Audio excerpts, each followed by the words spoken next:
Welcome to the Education Pre-Hospital Care Research Forum Journal Club.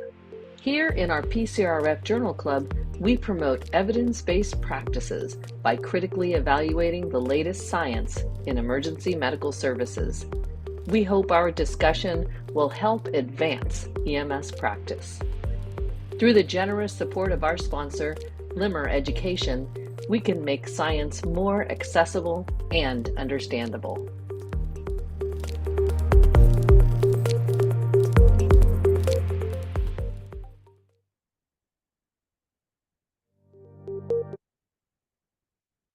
Hello, everyone, and welcome to the June 2024 Pre-Hospital Care Research Forum Education Research Journal Club. The PCRF promotes research literacy to advance the science of EMS educational research.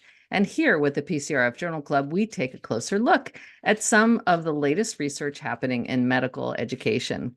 A big thank you to Limmer Education for sponsoring these podcasts. And we want to bring you the best of science in medical education. I'm Megan Corey. I'm here with David Page, Michael Caduce, and Dr. Bill Toon. And today we are going to discuss this article entitled A No-Brainer. By the way, this wins for the best title of an article, at least this year. A No-Brainer, the Power of Cadaver-Based Instruction to Teach Clinical Neuroanatomy. And this was published in November of 2023 in the American Journal of Speech and Language Pathology.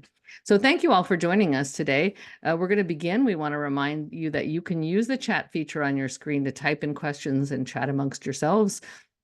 And then you can also use the Q&A and we can bring those into the conversation as we go. Remember, if you miss any of these journal clubs, you can visit our YouTube, our dedicated YouTube page.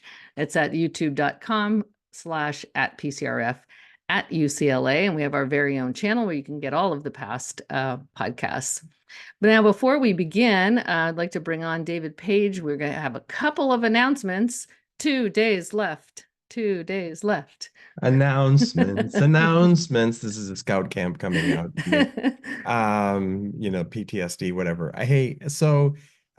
This is the final, these are the final hours. June 30th, 2024 is our deadline for research abstracts being submitted. I want to tell you, Megan, it is a banner year. Yes. We have more abstracts this year than any other year. So the competition for best, abstract winner of is going to be a very challenging but very fun grading and peer review. So if you have research just kind of hanging out somewhere in your corner, or you were thinking, oh, I still have a couple of weeks to get that done, now's the time to just kind of wrap it up in a bow, put it into the website. We offer a $500 cash prize for the winner of best research. We have one for clinical, one for educational. This is the educational podcast. So if it's educational, you can put it in here. I can see that there are names that are on this podcast that are participating that have done research with us before. And so you cannot hide, Mike Boldra. All right. So time to put it in there, Jeff Ritz. And we want your abstracts.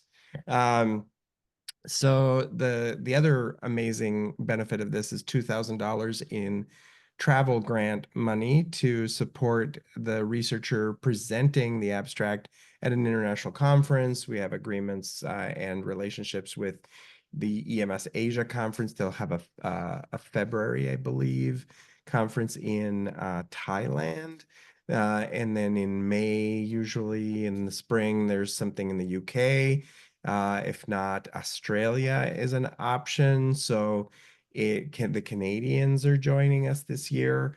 So we exchange the winner of their best research comes to the International Scientific Symposium at EMS World Expo in Las Vegas this year on the 9/11 anniversary. So it should be pretty intense and timely. So please submit your abstracts. We want your research, and it'll get presented in Las Vegas. And if you don't have an abstract, never fear. We will get you an abstract. If you want to participate in a workshop, please sign up. This one is the latest in our workshops with ESO, amazing partner and supporter of all of the Pre-Hospital Care Research Forum research and education that we do. So you come with an idea, you leave with an abstract. And in this case, ESO has linked patient care records with outcomes, so we know what the hospital outcome was. And all you need to do is show up. There's no fee except for whatever you're going to spend on travel, which is your responsibility. But it is in Austin in September. Abstracts created there could go to future conferences after that and papers. But it is an amazing experience, 3 days, no cost. We feed you, we love you. It's just a cathartic experience of, the speed dating version of research where you can just show up with an idea and then boom. So Yeah, so please. they could go back and look at some of the YouTube archives and come up with ideas. Maybe I could do this. Maybe I could pose this question. Yes, Which would be absolutely. great. Looks through some of the other abstracts that have been published. Good ways to generate ideas. So June 30th is the deadline to apply. So operators are standing by, and we are on track. Just so people know, if for September 25th is just not an option for you in Austin, we are on track to have a research workshop with Weinman, sponsored by Weinman, at the Medical College of Wisconsin in Milwaukee in February. That might be a little cooler than Austin in September, but hey, we're there to do research, not ice fish. And then Nemesis is also coming on board, and we anticipate a workshop in November in Salt Lake City that's focused on trauma. So the Wisconsin Research Forum will be just on ventilation research, and the one in Salt Lake City, we think in November, is going to be entirely focused on trauma, particularly post-crash care, which is a research interest from NHTSA this year. So there's funding, and if there's funding, there's research. Yes. So we love that. Okay, onward, commercial over. That's great. Well, September never over. or We not want September. you always to be part of this. Yes, June 30th. Be there, be square. Okay, so let's get into this article today. So first, I do want to take a minute and recognize the amazing work of speech and language pathologists. You can see this is from the American Journal of Speech and Language Pathology, which may make you think, what? Why are we looking at this? Well, because it's cadaver-based instruction, it's neuroanatomy, certainly related to EMS preparation. So I do want to recognize their amazing work, because I, like many people, had no idea of the depth and breadth of their practice, speech and language pathologists, and therefore the educational background that leads to their practice. So I do have the fortune of having an SLP on our campus that's been a regular guest lecturer on neuroanatomy of language and application to aphasias. They also can review airway anatomy in great depth, swallowing deficits, their potential impact on aspiration and stroke patients and subsequent infection. Just an amazing connection that you can have to your airway lectures and to your neuroanatomy, stroke and things, and care of stroke. So I just put this up. This is a meme from the speech pathologist world that I appreciated, because we're always saying that, people don't understand us. They don't know what we do. Well, SLPs can definitely identify with that. So I think this interprofessional connection helps us value one another's field of expertise. So I thought that was kind of it was a cool meme. The whole, what my mom thinks I do, what society thinks I do. Notice what I actually do, paperwork. So that being said, the SLP education does involve an intensive review of neuroanatomy. And education on neuroanatomy can take a lot of forms. As we know, you can have lectures with two-dimensional images. You can have labs with organ dissections and cadavers. all kinds of things that we'll talk about today. And then some evidence indicates that, this is from the medical literature, that learning through cadaver labs results in improved learner retention. So this group wanted to test that out in their communication sciences program, and their potential, future SLPs. So they hypothesized, and this was what I thought was cool. They proposed these research questions, but they also hypothesized that cadaver labs, as compared to lecture-based learning, would result in greater improvement in learning, that both would pre and post test resulting in learning, but that the cadaver labs would result in greater improvement. They also, though, hypothesized that lecture before lab might serve as a pre-learning or a priming opportunity. Now, how many times have we said that? I know I've said it. Well, we'll have, a short lecture followed by the lab, 20 or 30-minute interactive lecture followed by, lab. It's that, and we use the term priming a lot. We're going to prime them with some material, and then, or now we're doing it kind of hybrid wise. We'll get them some content, and then they'll come like a pre-lab and come to lab. So these are their research questions, 3 of them. To what extent do students demonstrate gains in structural identification following a cadaver lab or lecture? So this is how they're going to measure it. So identification of anatomical regions after a cadaver lab or a lecture. And then they measure that in terms of numbers of attempts and accuracy of labeling after either a cadaver-based lab or a lecture. But then they did something different too. They wanted to look at the order.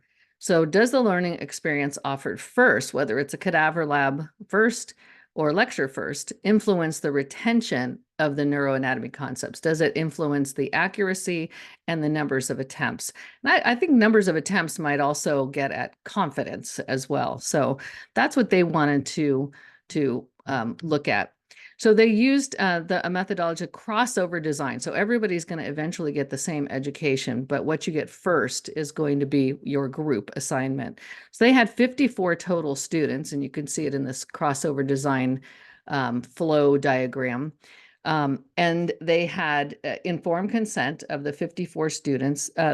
Incidentally, the design of what their intervention is very detailed in their lesson plans, or it's in their appendices. The lesson plans for both lab and lecture are attached to the article in the appendices, so you can literally pick them up and pull them from them. These are undergraduate majors or post-baccalaureate in communication sciences and disorders.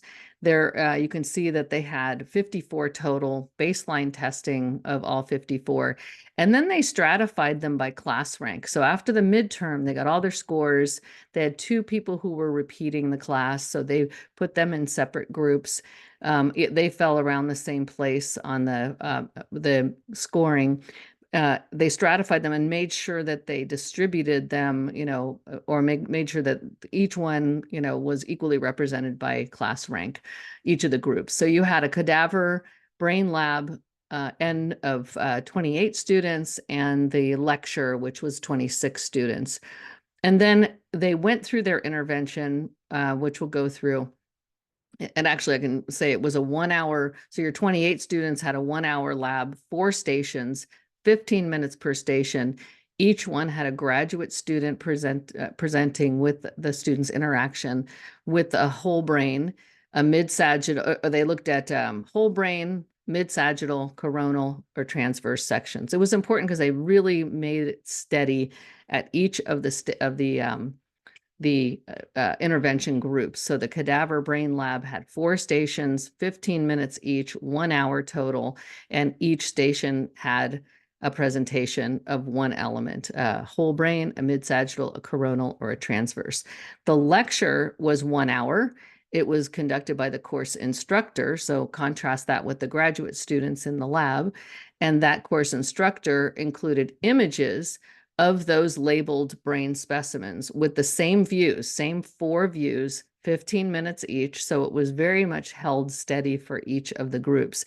A great description of the methods in this paper, and a really good attachment of the appendices, so you could see the lesson plans that were followed by the grad students and by the instructor. Then they had testing at 3 time points. And incidentally, no handouts were provided. So there were no personal handouts for anybody in either of the groups. And they made sure that the people that were in the training didn't have prior cadaver lab training.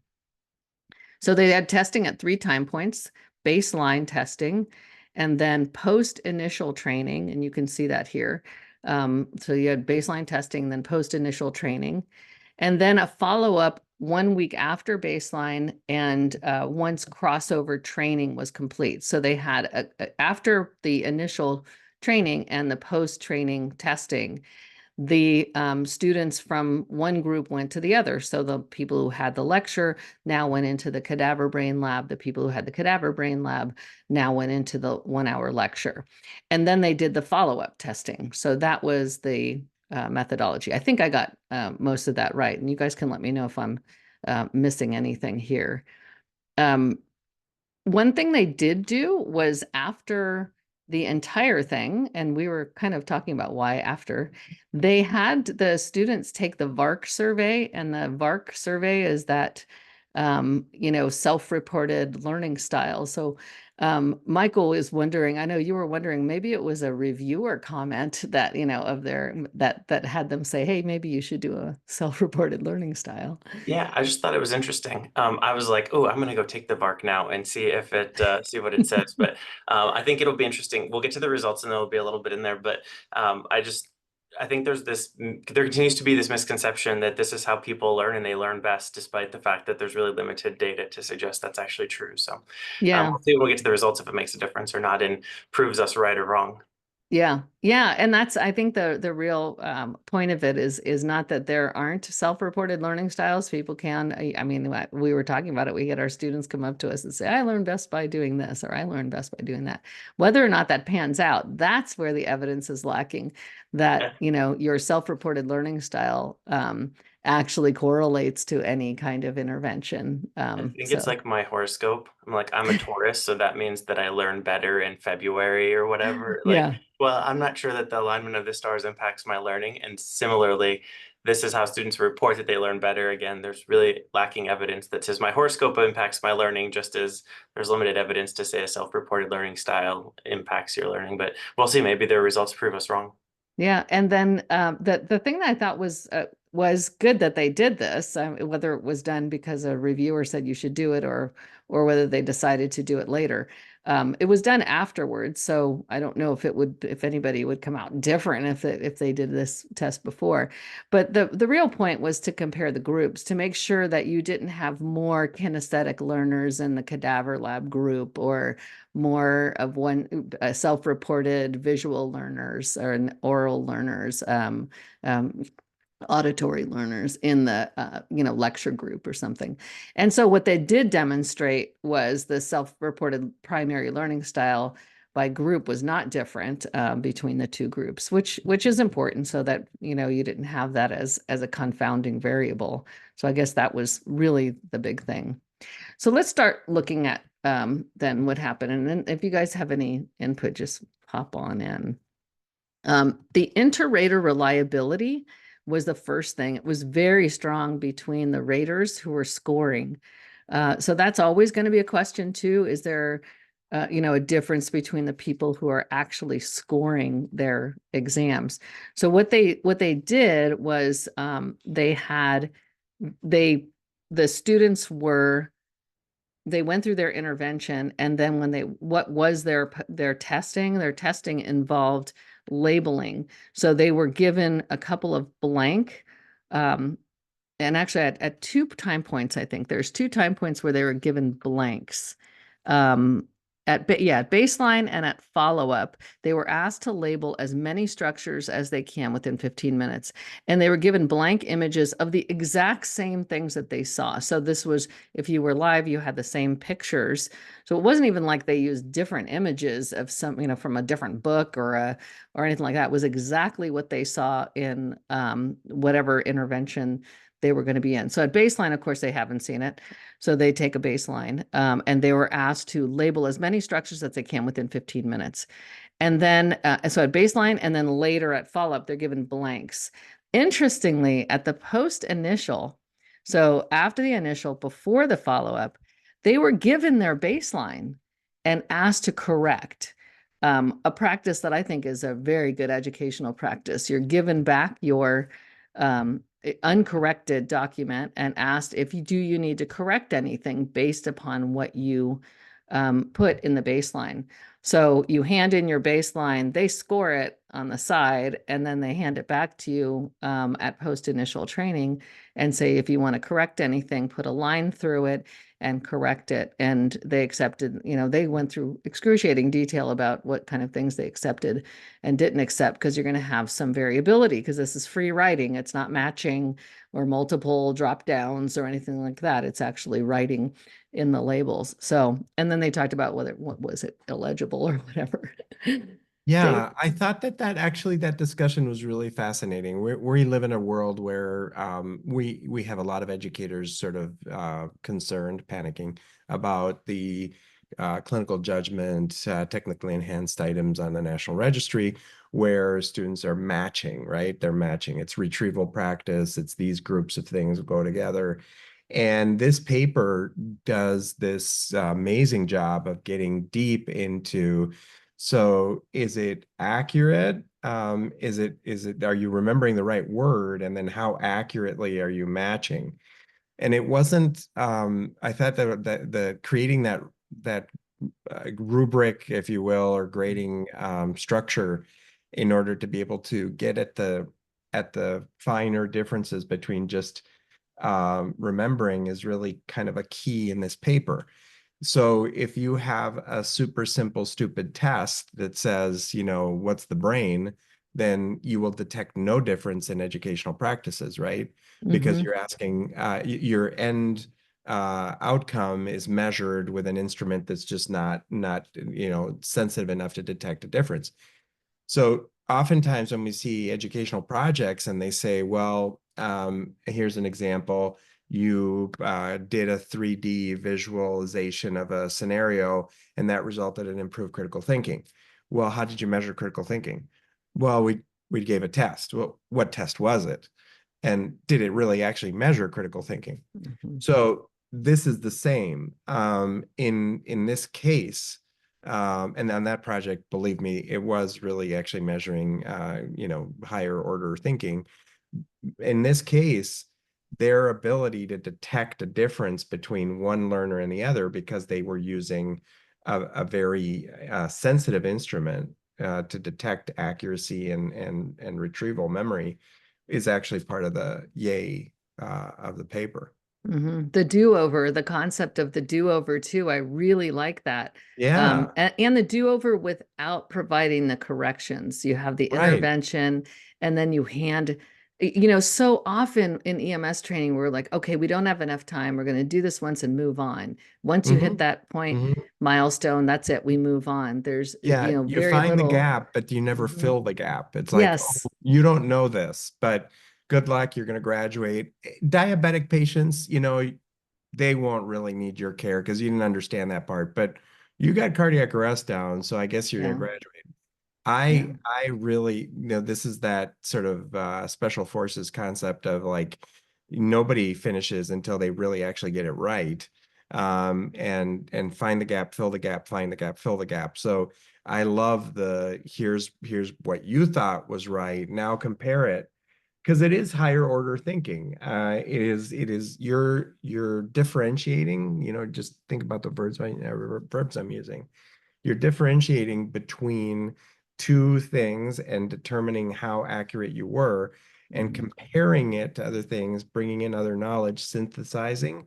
So in terms of, any of the cognitive models like Bloom, you're reaching a better understanding and ability to use the material. Yeah. I love that. The whole concept of practice until you can't get it wrong, not practice until you get it right.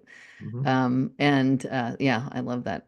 And then mastery level learning, right? Trying to master something rather than keep going until you master. What I don't really love about this was that it was like a week so I get the kind of initial learning, and I wonder how indelible the learning is. Mhm. So if I go to a cadaver lab, there's just a monumental amount of emotion going through my head. Okay. It doesn't matter how many times I'm there. Um, Someone donated their body to science, and already that's a human, and they're on a table and they're dead. And that's a big deal to me. Yeah, it is.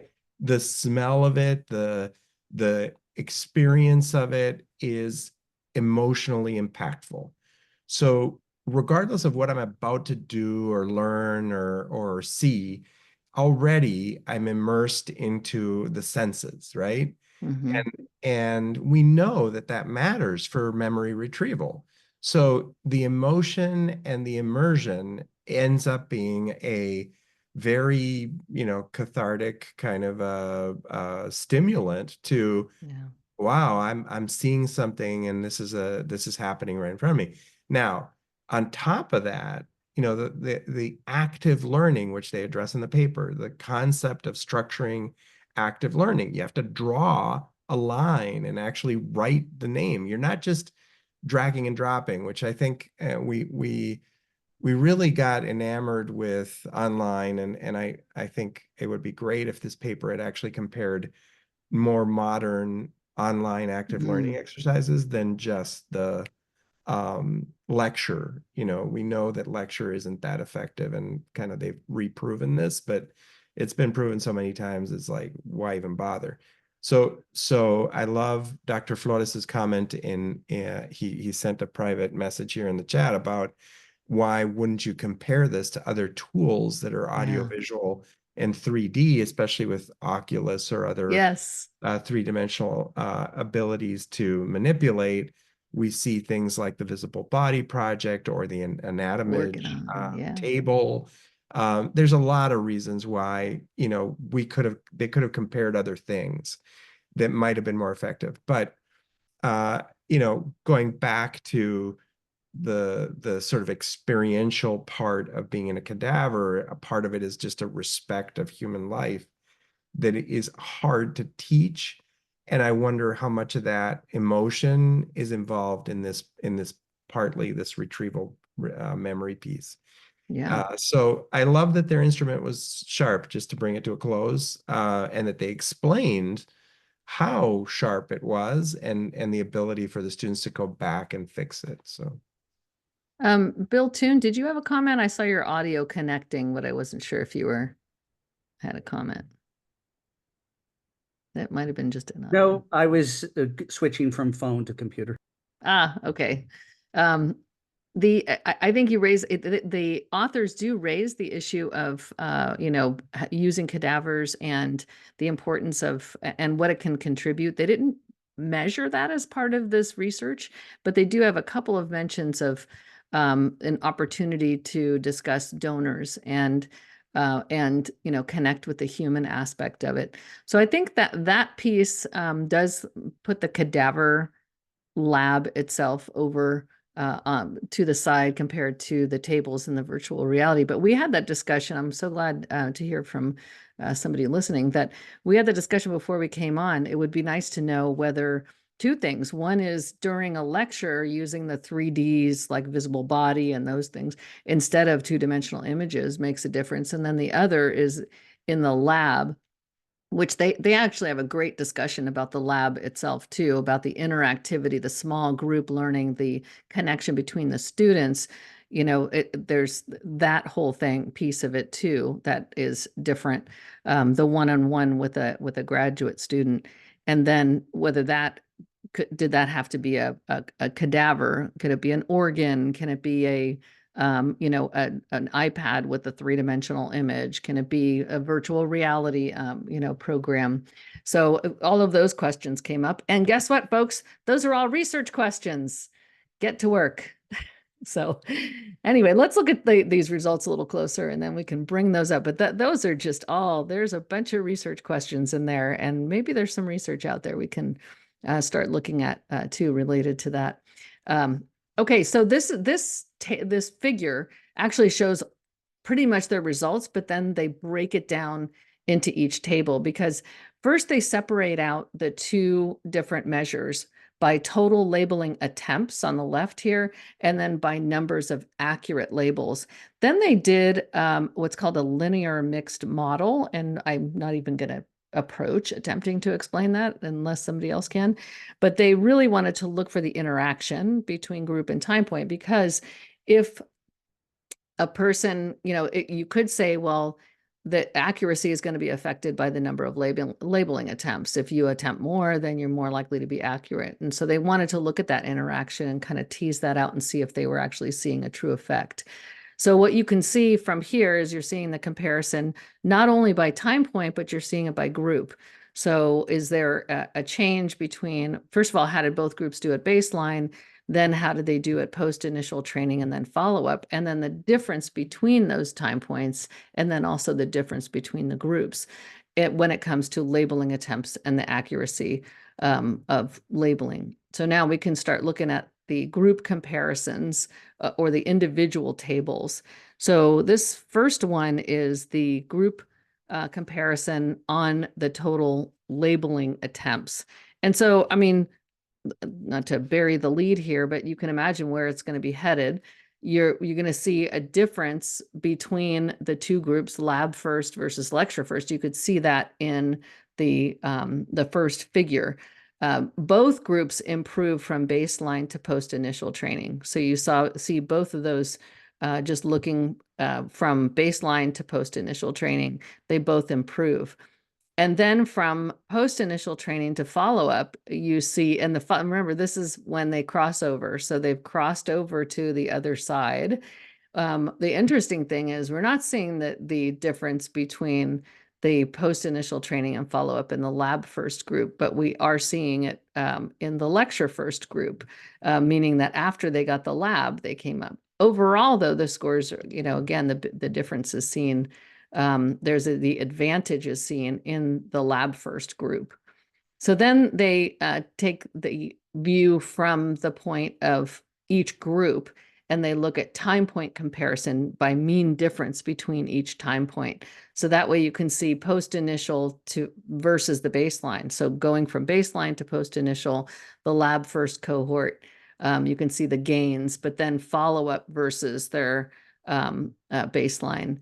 And then follow up versus their post initial, not as much of a gain in the lab first cohort versus your lecture first cohort. So I'm wondering Michael, when you were looking at this, what kind of things pop in, I wasn't too surprised to see overall the lab first, actually the order of things I was surprised at.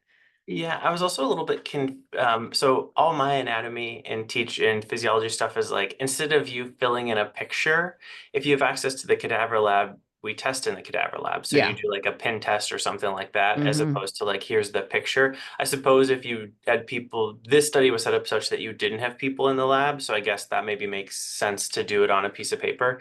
I did appreciate, like you showed, Megan, that they, like, one was in lower caps, the first attempt, and the second attempt was in larger caps. I was like, oh, that's an interesting way to do that, as opposed to like, doing it in different colors or like just put a line through. Anyway, I thought that was interesting.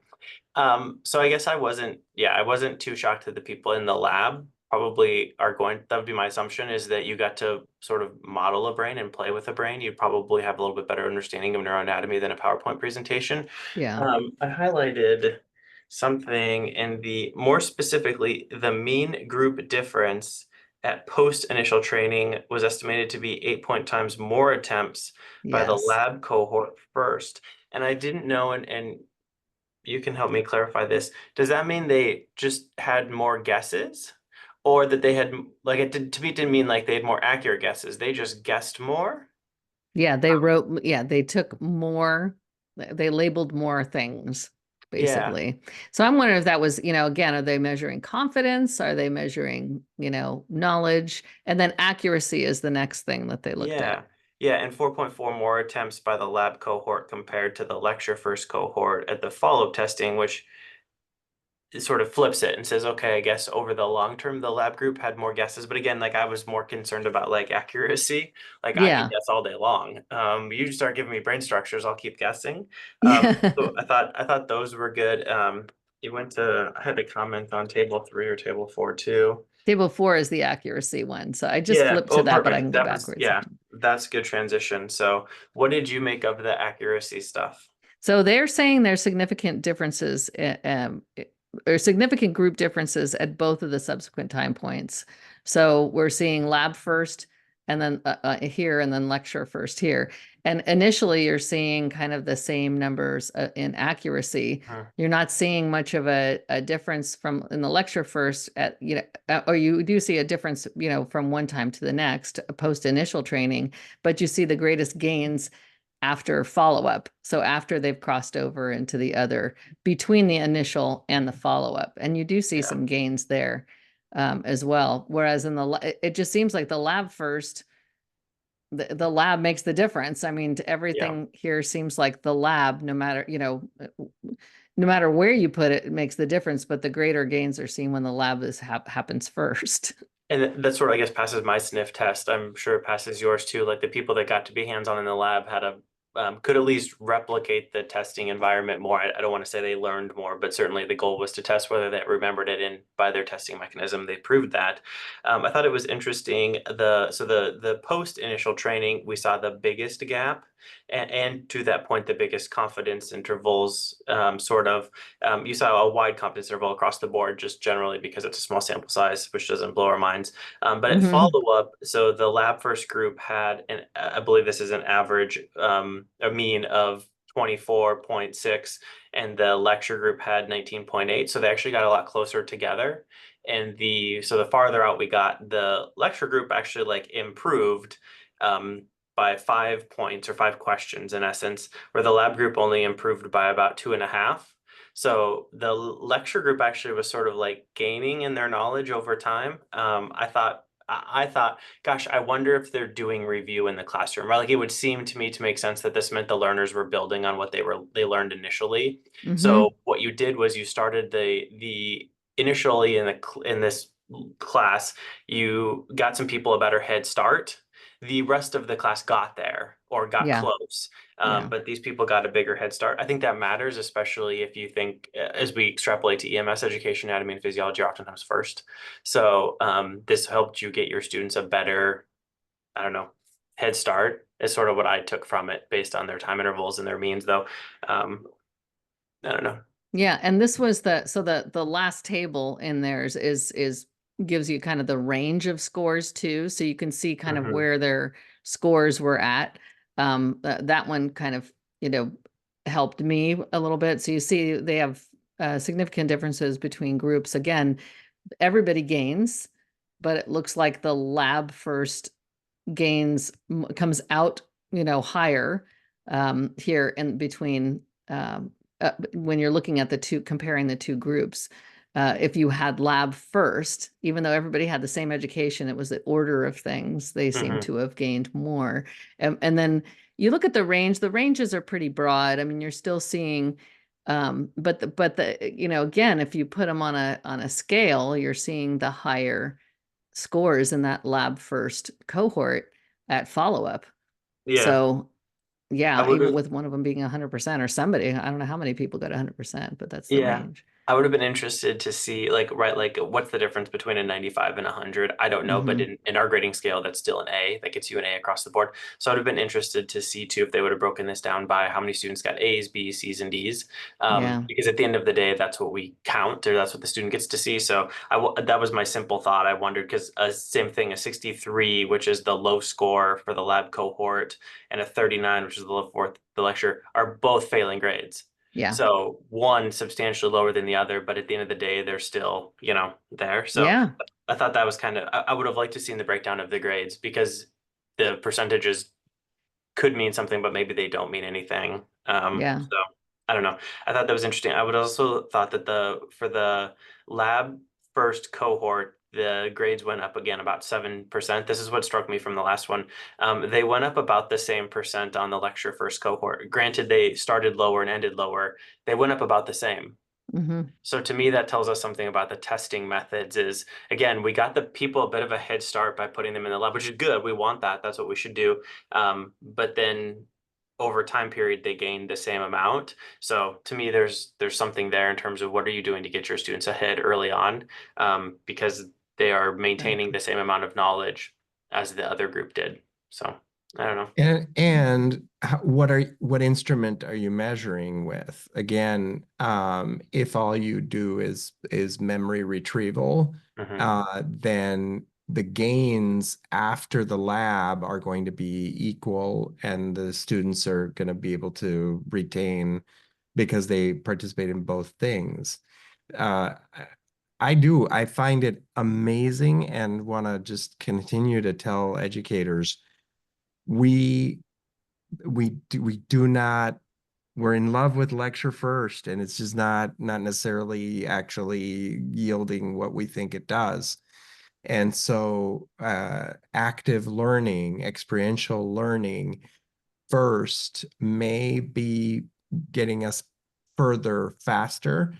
We did in this podcast an article on from Argowal a few years ago. I was trying to find the link to that podcast so that we could share it in the chat. But that I'll share the paper. The point of that was that quizzing and trying to retrieve that information spurred on better retention. And so using critical thinking type questions early, scenarios early in EMS could improve. Here, cadaver labs seem to really spur a whole lot of synaptic connections and a lot better retention and learning. So if we keep the same instrument and it isn't kind of seeing the evolution of that learning, I don't know. Michael, I think you're on it. I think you agree. You know, it's sort of how to small groups too. The small groups. There's so many issues here. Small groups, graduate students, right? Not the sage on the stage, not the expert, whatever. A graduate student. So that's which is, I think probably an expert too, but but what they're so doing. in the paper they talk about 11 students were freshmen, on 11 students were, they had all the 11 were freshmen, sophomores, and then there's 2 that were postdoc kind of. So they all, just for everybody's also awareness, that 52 participants out of 54 were female. So that's another interesting kind of, okay, I don't think it would matter here to a male brain versus a female brain. I really don't. And I also want to be, conscious of when we do an experiment and you're going to repeat it, there's some variables there that we're interested in. That's right. Yeah, they're not the demographics they had focused really on male to female and then level of education, and that was pretty much it. It would have been interesting if they had extrapolated for grade level. I think of the knowledge I knew as a freshman compared to what I knew as a senior. I mean, that could account for some of these differences too, especially in the terms of like, if this is the class you're taking like first or second year and you're still learning to study, that has a huge impact on your learning. We've proven that. So I don't know. I agree with they did a good job though of distributing, of making sure they were distributed equally among groups, I think. But it's a small sample size, right? So, once you get down to all of those small groups, then it becomes really small. And they put that in their limitations, of course. This is a single place, a single program. But wow, thank you to the researchers for producing so many questions that we have. I'm going to take a leap here too, because Dave, you were talking about essentially sequencing. So I think sequencing relates to many things that we do in EMS, not just one topic and one lab versus lecture. But what about sequencing in entire programs? We have a real issue. Don't even get me started. Don't even get me started. I'm starting it. I have a fundamental disagreement with several institutions that I love and support around this concept of how it is that we must do didactic first, Yes. then hospital, then field. Yes. And there's paramedic programs, including the one that I belong to, teach in, that are sequenced, so didactic, hospital, field. Yeah. And everything that we did I'm now at it for 39 years. So everything that we did when we were interleaving, which is actually an evidence-based practice, Yes. shows better retrieval and better use of information and long-term retention, performance, etc. So instead of blocking, interleaving, braiding, all of that is better.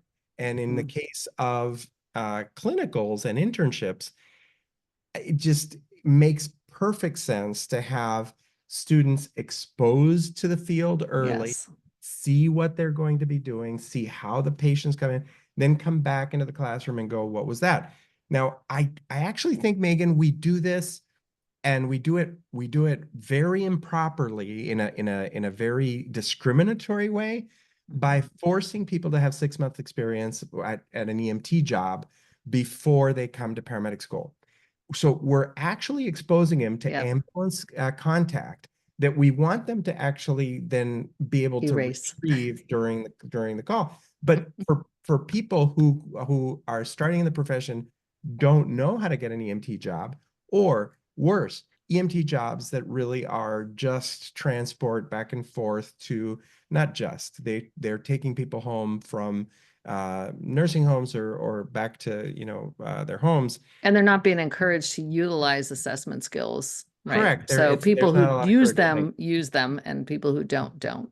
So it's very unevenly applied, and Very. people who don't have that EMT job or can't get one, in Minnesota as an example, for many years you couldn't even get a job as an EMT. It was all paramedic, 911. So it's really hard to get that emergency ambulance experience, and yet so we apply it as this block instead of interleaving it and saying just join. It sort of falls under that same category of, why are we requiring EMT before paramedic? Why not just admit people into paramedic school, and at some point they test the EMT and then they keep moving, if we really need to have EMT there. So Bill's now chomping at the camera, bit. so I know I got him. I know something made we him knew we go could make on him turn that camera on. Yeah.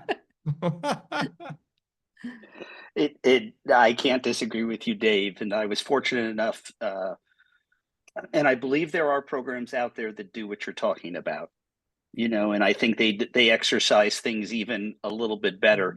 But when I ran the primary education program, which was hospital-based back in the 80s, we started them very early on and we broke our field internship down into phases, and their first phase was just operational.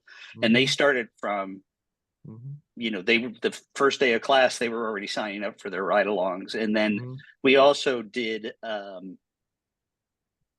things like, after they learned, and again, probably could have done this differently, but after they learned the principles of airway management, they started their OR rotation. They didn't wait for that. And then we wanted to, after IVs, they did phlebotomy and then IV therapy. And there was a lot of co-learning that took place. So when we did finally send them to the emergency department or some of what we considered the bigger clinical areas, they had all that skill stuff out of the way so they could concentrate on the bigger picture stuff, which I thought had great value.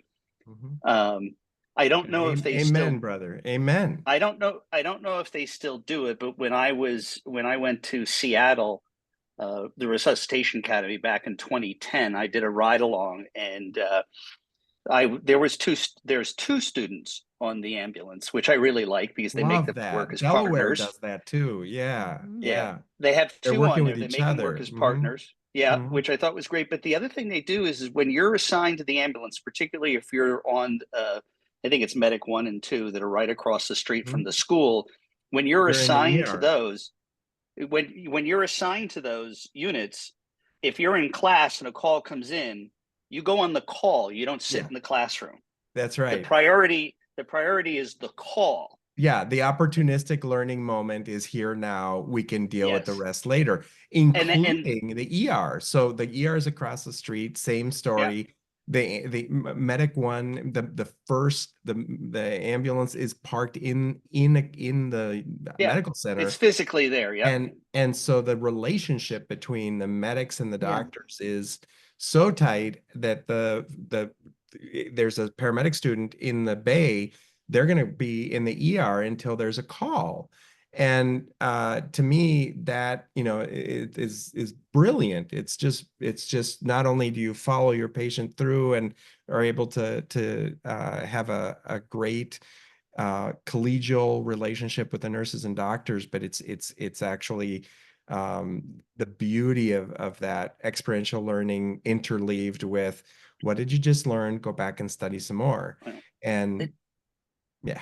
Yeah. And I shared a paper with you guys that talks about with EM, emergency medicine residents, how a better way to distribute their training versus do it in blocks like they traditionally do. I And love that paper, Bill. I want to pull that and maybe we'll look at that later this year. It's interleaving in emergency medicine. Love it. And I thought it was a great example of something, again, that could be done well in EMS education and not, and again, I don't think this sequencing of do this, then this, and this is necessarily valuable. When you have it all together, it has greater value. That's just my humble opinion. But I do want to go back and talk about this paper for a minute. And what I really loved about the paper is they really did talk about using the cadaver as that learning tool. And I put a link in the chat.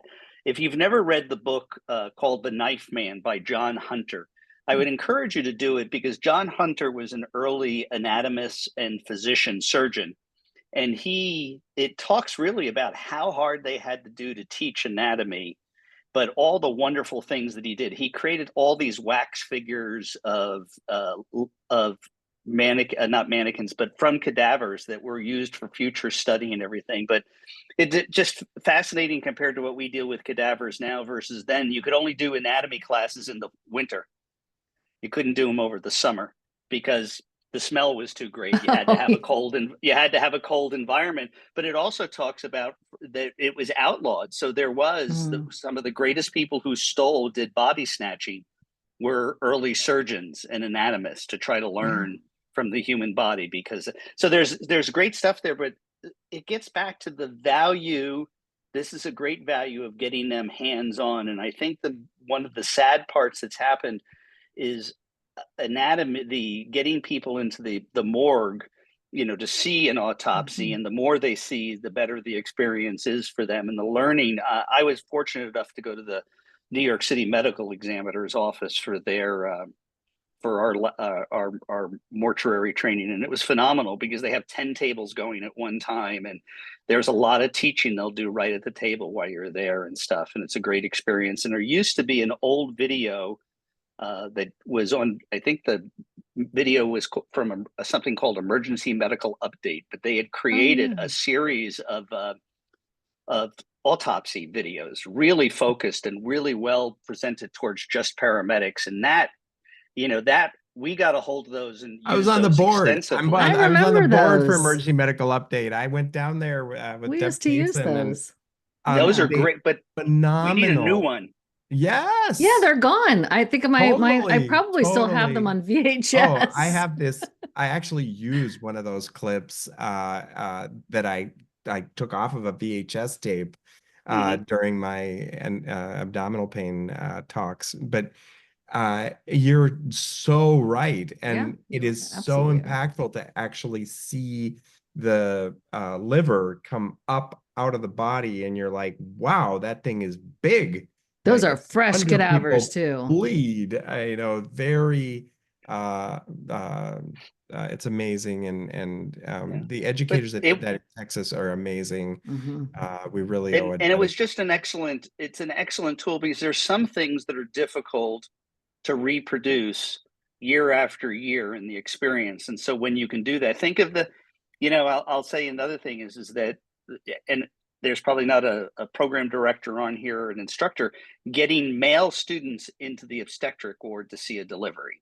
Yeah. How challenging that is. And then if you could ever develop a really well-designed one, that You would know, be You know, excellent, actually, well, two things. First, Anatomage, when I was preparing for this webinar, has a new, on their Anatomage table, they have a new model where the mom actually, you can see the development of the fetus into a baby and actually all the way to birth. But I will say this, in your shop in Johnson County, when I was doing a COE site visit, which I hope I'm not going to get struck by lightning for revealing a amazing technique, and I just praise Johnson County Community College for this and all of their educators over the years. So kudos to that entire team. They're amazing.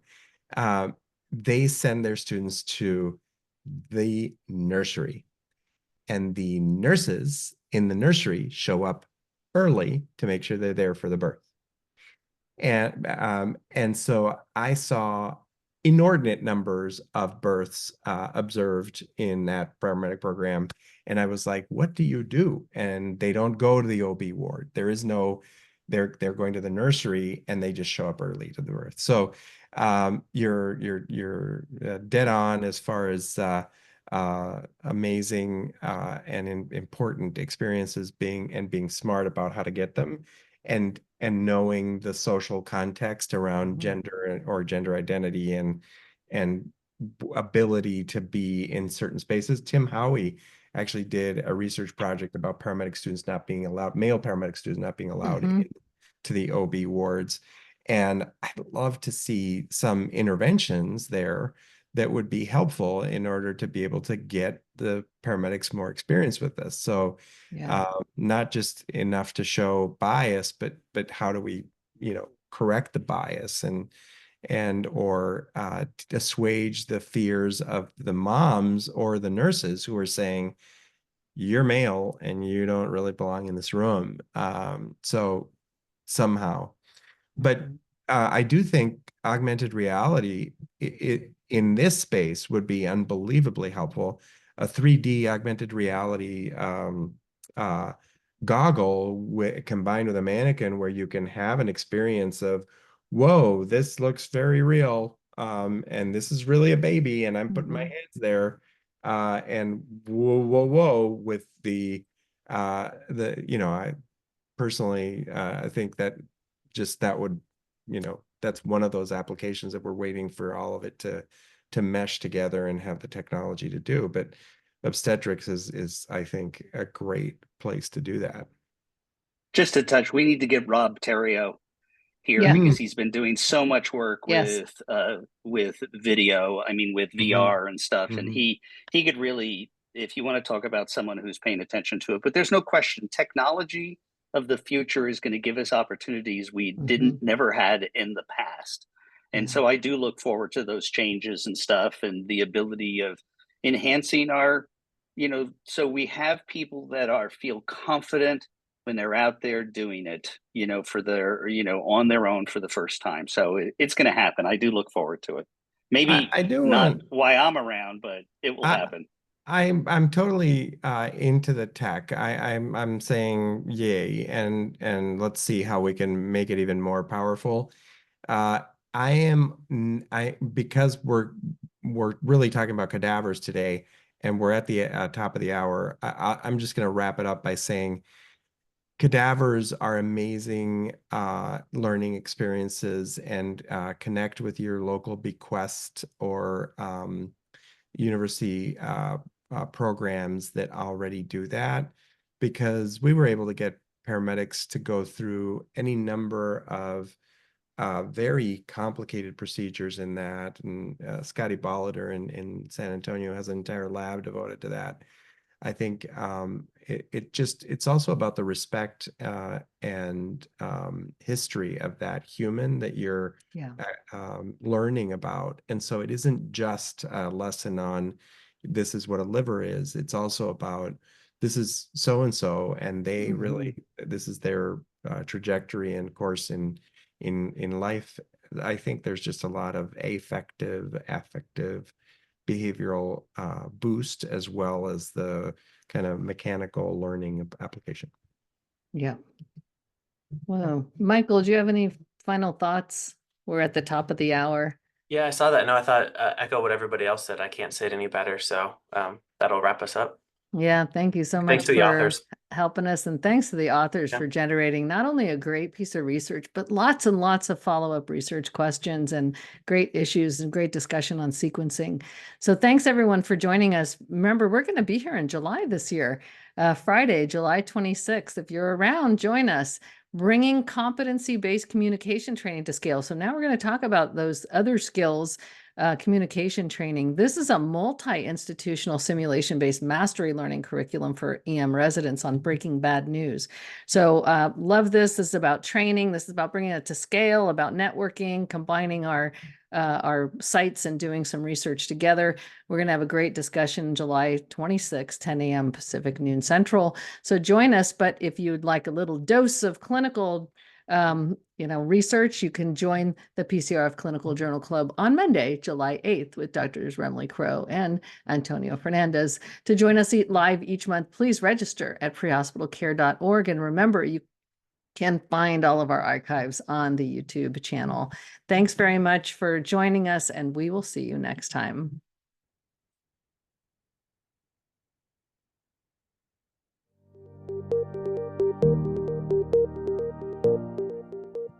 We hope you have enjoyed and learned from this PCRF Journal Club. Please share it with other interested EMS professionals. An archive of past journal clubs can be found at www.pcrfpodcasts.org. You can also find us on Facebook at PCRF at UCLA and on our website at www.prehospitalcare.org. A special thank you to our sponsor, Limmer Education, providing education tools for success at every stage of your EMS journey.